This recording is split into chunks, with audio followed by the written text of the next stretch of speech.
हमारे पॉलिटी का पार्ट पहला ही है मनु, और हम इसके परराष्ट्र नीति यानी कि अपने विदेशी जो राष्ट्र हैं, जो पड़ोसी राष्ट्र हैं, उनके साथ अपनी नीतियों को सही रखने के लिए हमें क्या करना चाहिए। ठीक है, तो इसके अंदर हमने पहला पढ़ लिया था जो मनु ने दिया था अपना मंडल सिद्धांत।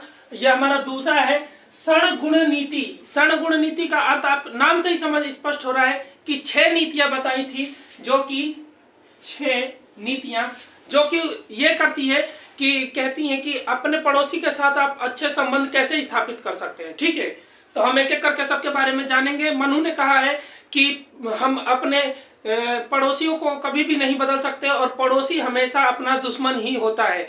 ठीक है, इसलिए उसके साथ हमें अपनी व्यवस्था को अच्छा बनाए रखने के लिए, अपने कारोबार को अच्छा बनाए रखने के लिए, व्यापार को अच्छा बनाए रखने के लिए नीतियां और कुछ षड्यंत्र करने पड़ते हैं। ठीक है, और ये जरूरी है, आवश्यक है एक तरह से। ठीक है, तो मनु के हम नीतियों की तरफ चलते हैं। पहला तो है संधि। संधि का अर्थ मनु ने इस प्रकार बताया है कि जब हमें पता लग जाए कि हमारा पड़ोसी जिस जरूरी पड़ोसी कोई दूर का भी अगर कोई राज्य है और उसके अंदर कुछ खास किस्म की खासियत है, जैसे कि वहां पे कुछ उत्पन्न होता है, जैसे उपजाऊपन वहां की मिट्टी ज्यादा है, वहां पर जैसे खाद्यान्न ज्यादा होते हैं, औजार बनाने के कुशल कारीगर हैं, या फिर वहां से व्यापार अच्छा किया जा सकता है, समुद्र सीमा के पास हो वो, और या फिर मान के चलो कि वो जो राज्य है वहां पे जो धरती से अंदर से खनिज निकलते, खनिज तत्व वो ज्यादा मात्रा में मिलते हो, जैसे लोहा हो गया। उस समय तो यूरेनियम फलाना ढिमका का तो जमाना था नहीं, लोग लोहे को ही ज्यादा मान्यता देते थे, कांसे को, तांबे को। ठीक है, तो इनमें से अगर कुछ भी वहां पे निकलता है तो वो ज्यादा अच्छा है। ठीक है, ऐसे राज्य के साथ मनु ने कहा कि समय मत बेकार करो, तुरंत के तुरंत जाके हाथ मिला लो। ठीक है, यानी कि संधि कर लो उसके साथ। संधि करने से क्या होगा, आने वाले समय में भी तुम्हारा भी भला होगा, उसका भी भला होगा, व्यापार बन जाएगा। उसके पास अगर कोई खनिज है तो तुम्हें अगर जरूरत पड़ती है तो तुम उससे ले सकते हो। ये संधि बहुत गहन होनी चाहिए। ठीक है, दूसरों की कमजोरियों का पता लगाओ और उससे संधि कर लो। संधि करने के बाद उसके अंदर उसके समर्थन देने का बहाना करते करते उस पर धीरे धीरे कब्जा कर लो। तो संधि एक बहुत अच्छी बात है। सबसे पहले मनु ने संधि को इसलिए रखा है क्योंकि सबसे पहले हमें हाथ ही मिलाना चाहिए, बाद में घूंसा बनाना चाहिए उस हाथ का। ठीक है, दूसरा पॉइंट मनु ने कहा है विग्रह। विग्रह का अर्थ होता है अलग कर देना। मनु ने सेम वैसा ही कहा है कि जब विग्रह की स्थिति तब की जाए। विग्रह एक तरह से कहा है कि छोटा सा युद्ध, मतलब एकदम आक्रमण ना कर देना, सीधा सीधी पीछे से आक्रमण करना, किसी के कहने का मतलब पीठ पीछे नहीं, किसी का सहारा लेकर आक्रमण करना। ठीक है, जैसे कि अभी वर्तमान समय के अंदर जो यूक्रेन है उसके ऊपर रूस का आक्रमण हुआ पड़ा है, लेकिन वो ये कहता है कि मैंने सीधा आक्रमण नहीं किया, मैं अपने राज्य को, ये हमारा आर्मी एक्सरसाइज है और आर्मी का मतलब प्रदर्शन है जो हम यूक्रेन पर कर रहे हैं। ये नहीं कहता है कि मैं सीधा युद्ध कर रहा हूं। तो युद्ध नहीं किया जाता है। विग्रह के अंदर बस एक कहा जाता है कि मैं अपने मेरे दोस्त को तुमने नुकसान पहुंचाया है, मैं उसका बदला ले रहा हूं, मैं तुमसे युद्ध नहीं कर रहा हूं, मैं उस बदला ले रहा हूं। ठीक है, अपने दोस्त के प्रति जो मेरी निष्ठा है मैं उस निष्ठा को निभा रहा हूं। ठीक है, तो मनु ने कहा है कि विग्रह करना भी एक अपने नीति के अंदर दूसरे नंबर पर विग्रह को रखा है, और विग्रह करना भी जरूरी होता है। जब राज्य कमजोर हो, पता लगे कि वो कमजोर हो रहा है, टूट रहा है, तो उसको और ज्यादा विग्रह करके छोटा मोटा टुकड़ा हमें भी मिल जाए तो क्या दिक्कत है। ठीक है, तो मनु ने कहा कि ऐसा सब मौका बार बार नहीं मिलता है, जैसे ही मिले तुरंत लपेटे में ले लो। ठीक है, तीसरा कहा है यान। सीधा मुंह फाड़ के कह दो बेटा तुम नहीं बचोगे, हम युद्ध ही करेंगे तुमसे। ठीक है, तो यान जब बात की जाए, यान का मतलब सीधा ही युद्ध, आक्रमण। युद्ध लिख देता हूं मैं, समझ जाएंगे आप। ठीक है, यान का मतलब होता है सीधा आक्रमण कर देना बेगर कोई चेतावनी दिए। जैसे कि अभी वर्तमान समय में उत्तरी कोरिया जो है वो सीधा कहता है किसी भी देश से, अमेरिका से भी, कि मैं ये नहीं कहूंगा कि मैं इसके चलते तुम्हारे ऊपर आक्रमण कर रहा हूं या उसके चलते तुम्हारे ऊपर आक्रमण कर रहा हूं, मैं सीधा युद्ध ही करूंगा जिस दिन मेरा मूड सटक गया। ठीक है, तो आप समझ रहे हैं ना युद्ध का मतलब। और विग्रह का, यान और विग्रह में इतना ही अंतर है। विग्रह किसी की सहायता करने के लिए किया गया युद्ध होता है, यानी कि सीधा सीधा आक्रमण नहीं होता है। और यान कहता है कि हमने सीधा ही आक्रमण कर दिया है तुम पे, अब तुम बच के दिखाओ जो भी हो सके, तुम हमें नुकसान पहुंचाओ और हम तुम्हें नुकसान पहुंचाते हैं। ठीक है, चौथा पॉइंट है आसन। मनु ने आसन में कहा है कि जब पता लगे कि युद्ध हो चुका है, तो हमें उस युद्ध को जैसे जो सामने वाला व्यक्ति है वो ज्यादा शक्तिशाली है, तो हमें युद्ध ना करते हुए उसके तटस्थता बनाए रखनी चाहिए। अरे यार दोस्त, अरे भाई भाई छोड़ना यार, क्या लड़ाई करना है, क्या लड़ाई में रखा है, ठीक है। ये करते करते मतलब उसके साथ उदारपूर्ण नीति बनाए रखे, अपनी ताकतों को बढ़ाना चाहिए। जैसे कि अभी इंडिया कर रहा है चाइना के साथ। चाइना बात बात पे कूद कूद के आ जाता है, और चाइना जिस दिन पिटेगा ना बुरा पिटेगा, मगर बात क्या है कि अभी हमारे पास वो क्षमता नहीं है, शारीरिक क्षमता की कमी नहीं है, शारीरिक क्षमता से हम कितना लड़ सकते हैं, लेकिन उसके पास टेक्नोलॉजी और पैसा बहुत ज्यादा है, ठीक है। हम उन दोनों चीजों को इकट्ठा कर रहे हैं और उसके साथ तटस्थता बनाए हुए हैं। व्यापार बहुत अच्छा चलता है, सबसे ज्यादा सामान तो वहीं से आता है, ठीक है। तो चाइना बार बार फिर भी अपना कुत्तों वाला रंग, वो गिरगिट वाला रंग दिखाते रहता है, ठीक है, और मानता नहीं है।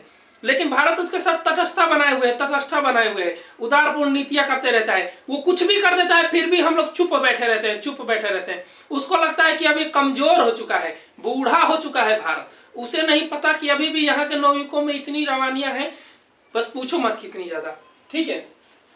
तो आसन का मतलब होता है बस तटस्थता बनाए रखते हुए अपनी क्षमताओं को बढ़ाना, ठीक है। जैसे कि भारत क्या कर रहा है, अपनी क्षमताओं को बढ़ा रहा है, पैसा भी दबा के कमा रहा है अब धीरे धीरे, और साथ ही साथ अपने साइंस पर जोर देते हुए टेक्नोलॉजी को भी बढ़ा रहा है। और ये बस उसी दिन का इंतजार है जिस दिन बराबर में हो जाए। उस दिन तो चाइना का ना ची ची निकाल देंगे मार मार के, ठीक है।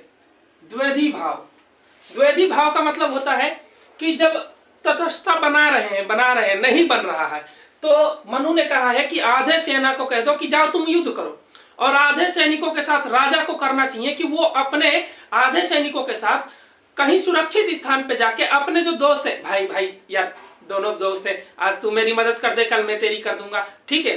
ऐसे करके व्यवहार के हिसाब से अपने दोस्तों से मदद मांगनी चाहिए, ठीक है। द्वैधी भाव का मतलब यही होता है कि जो अपने पुराने मित्र भी तो होंगे, ऐसा कोई तो होता नहीं है जिसके मित्र नहीं होते हैं। जैसे अभी हम पेट्रोल पंप कह रहा हूँ, पुलिस हमको पकड़ लेती है ट्रैफिक वाली, तो ऐसा नहीं होता है, तुरंत कॉल कहाँ करते हैं अपने दोस्तों के पास, अरे यार 100 रुपये डाल देना, पेटीएम कर देना यार, ठीक है। तो वो क्या करता है, पेटीएम कर देता है, जिसकी वजह से हम बच जाते हैं।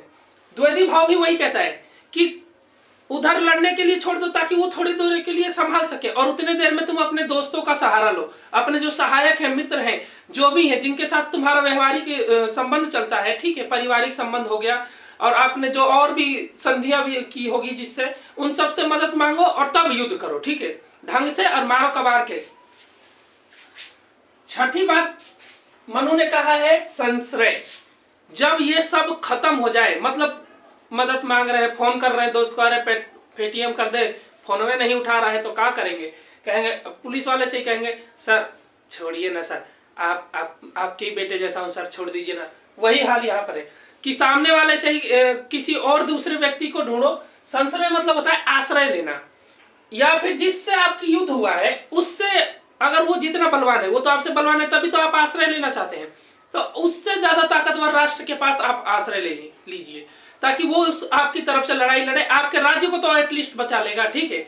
कुछ नहीं करेगा तो आपके राज्य को तो बचा ही लेगा, ठीक है, जैसे कि जापान ने किया था। और जब वो भी ना हो तो जिसके सामने जिससे आपका युद्ध हो रहा है उसका ही आश्रय ले लीजिए। आपके राष्ट्र को कम से कम नष्ट तो नहीं करेगा वो, मतलब आप हार चुके हैं, लेकिन तब हारते तो बुरी तरह हारते, सब कुछ खत्म हो जाता, जो लोग जिंदा बचे हैं वो मर भी जाते, सैनिक मरते, जो भवन निर्माण थे उनको भी तोप गोले चलते हैं, तो सब खत्म ही हो जाता है, लेकिन वो सब खत्म हो जाते हैं। लेकिन जब आप संश्रय यानी आश्रय उसके ही सामने ले लेंगे, तो मतलब पहले ही उसको सरेंडर करना कहते हैं वर्तमान समय में, ठीक है। जैसे पाकिस्तान ने 93,000 सैनिकों के साथ हमारे आगे सरेंडर किया था, नहा धोआ के। ये खबर बहुत बेहतरीन है इसके लिए, ठीक है। आप समझ सकते हैं आश्रय लेना क्या होता है।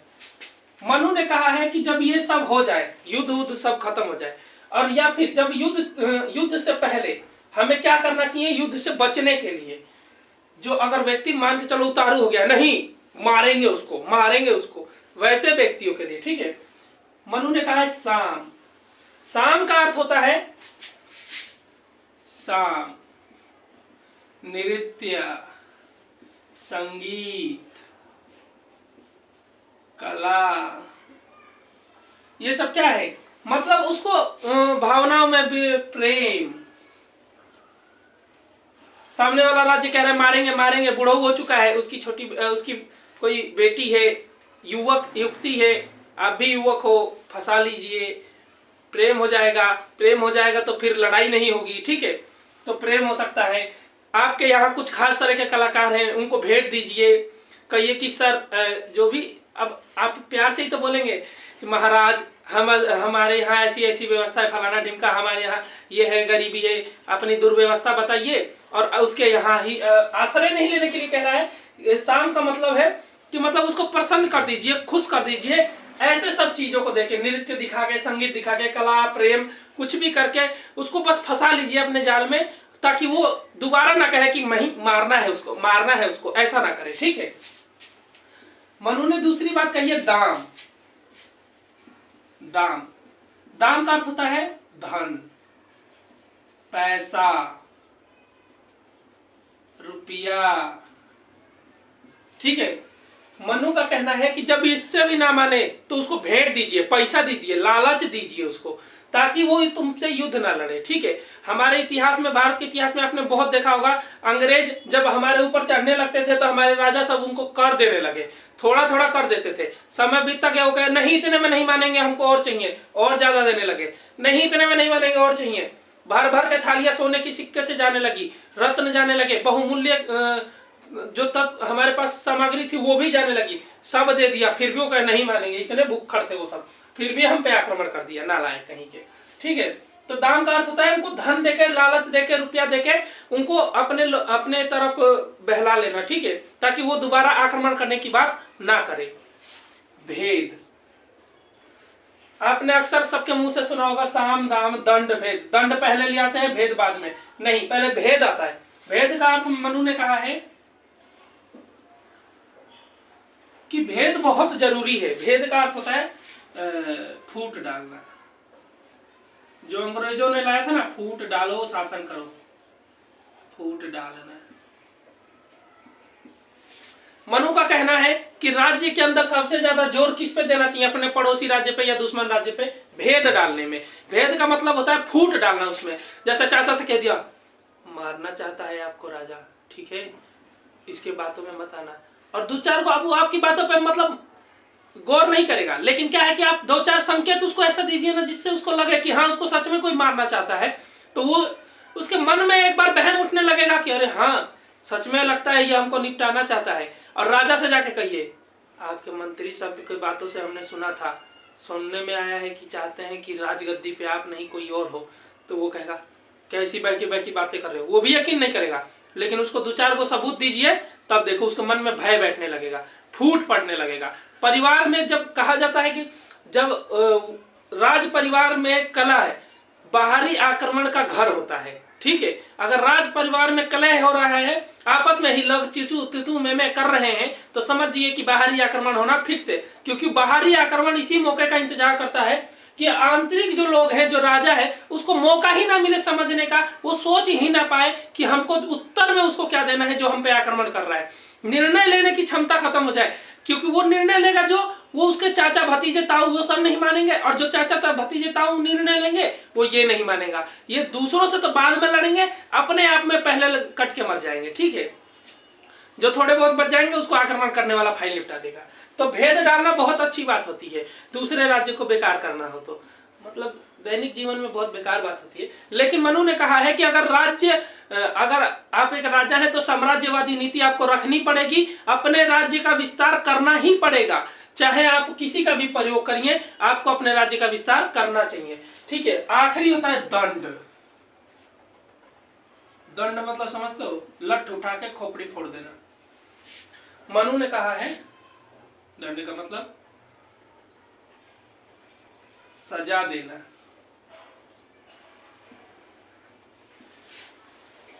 मनु का कहना है कि जब इन सब से भी कोई बात ना माने तो चलो बेटा हम युद्ध करना चाहते हैं, तुम भी युद्ध कर लो, ठीक है, बात का निपटारा हो ही जाएगा, आज फैसला हो ही जाए, दूध का दूध और पानी का पानी कर ही देते हैं, ठीक है।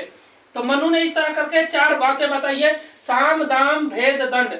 मनु ने कहा है इसमें एक बात और खास कि हमें सबसे पहले इन तीनों चीजों पे ज्यादा जोर देना चाहिए। दंड बहुत बेकार होती है।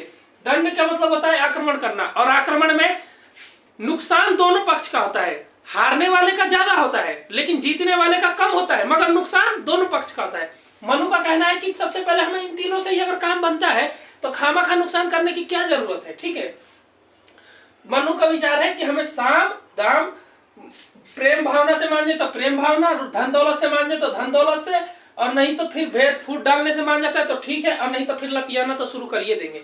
ठीक है, इसके बाद भी मनु ने कहा है कि अगर अब भी तुम्हारे पड़ोसी के साथ तुम्हारा नहीं बनता है तो दो व्यवस्थाएं बताई हैं, ये जरूर लागू करनी चाहिए।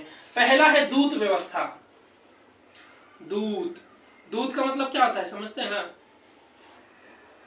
राजदूत वर्तमान समय में है जो, ठीक है, वर्तमान समय में राजदूत जो शब्द आता है कि राजा, एक राजा दूसरे राजा के दरबार में अपना दूत भेजेगा जो वहां पर इस राजा की तरफ से उस राजा को कहेगा कि नहीं आप ये ऐसा नहीं कर सकते, आप ऐसा कीजिए। ठीक है, मतलब दोनों के बीच में समन्वय बना के रखेगा। ठीक है, अच्छे रिश्ते बना के रखेगा। दूत बहुत अच्छे होते हैं, दूत भेजना चाहिए समय समय पे, प्रत्येक राज्य में दूत भेजना चाहिए। और अभी के समय में दूत तो इस तरह हो चुके हैं, हर देश का हर देश में एक दूत बैठा हुआ है। ठीक है, वर्तमान समय में जब हम कि एक देश से दूसरे देश में ट्रेवल करते हैं तो उसके ऊपर आप देखते होंगे पासपोर्ट वीजा लगता है, उसके ऊपर जो साइन होता है पर उसको जो पासपोर्ट में जो पासपोर्ट यानी पास, इस देश से उस देश में जाने के लिए जो पास मिल रहा है, कहते नहीं है पास कहाँ है आपका, पास दिखाइए इधर अंदर एंट्री करने का, वो देश जो एंट्री करने के लिए पास मांग रहा है उसी को पासपोर्ट कहा जाता है। उसके ऊपर जो वो होता है ना सिग्नेचर, वो राजदूत का ही होता है। ठीक है, उस देश का, वो ही उसको मान्यता देता है तो वो वहां से जा पाता है। ठीक है, एमबीसी कहा जाता है उसको। ठीक है, तो दूत व्यवस्था बहुत बेहतरीन है। हमें अपने पड़ोसियों के पास दूत तो फिक्स भेजना चाहिए समय समय पर। पहले के समय में लोग समय समय पर भेजते थे, अभी लोगों ने परमानेंट एक सीट लेके बुक करा दिया है। ठीक है, दूसरा का है मनु ने गुप्तचर व्यवस्था। गुप्तचर व्यवस्था मतलब जासूसी। जासूसी मनु ने कहा है कि हमें दूसरे देश के साथ संबंध को और अच्छा बनाने के लिए जासूसी करना बहुत जरूरी है। ठीक है, जासूसी करने से क्या होता है, उसके अंदर की जो दिक्कत है, राज्य के अंदर क्या परेशानी चल रही है, सेना में मान के चलो कि बात चल रही है कि हमारे लोगों को तलवार बनाने नहीं आता। ठीक है, दुधारी तलवार बनाने नहीं आता, गुप्तचर ने सुन लिया, वो खबर पहुंचा देगा पड़ोसी राज्य तक, अरे इन लोगों को दुधारी तलवार बनाने नहीं आता, बहुत फायदा मिलता है उसको। अरे बेटा, तो हमारे यहाँ बस यही बनवाओ दुधारी तलवार, ये इधर से भी मारेंगे तो कटेगा, उधर से भी मारेंगे तो कटेगा। इधर बात चल रही है इस राज्य में, घोड़े हमारे पास 5000 ही है, तो वो भी हमने दक्षिणी द्वार पे 500 खड़ा कर रखा है, 500 उत्तरी द्वार पे, बीच वाले में कम थोड़े बहुत हाथी खड़े कर रखे।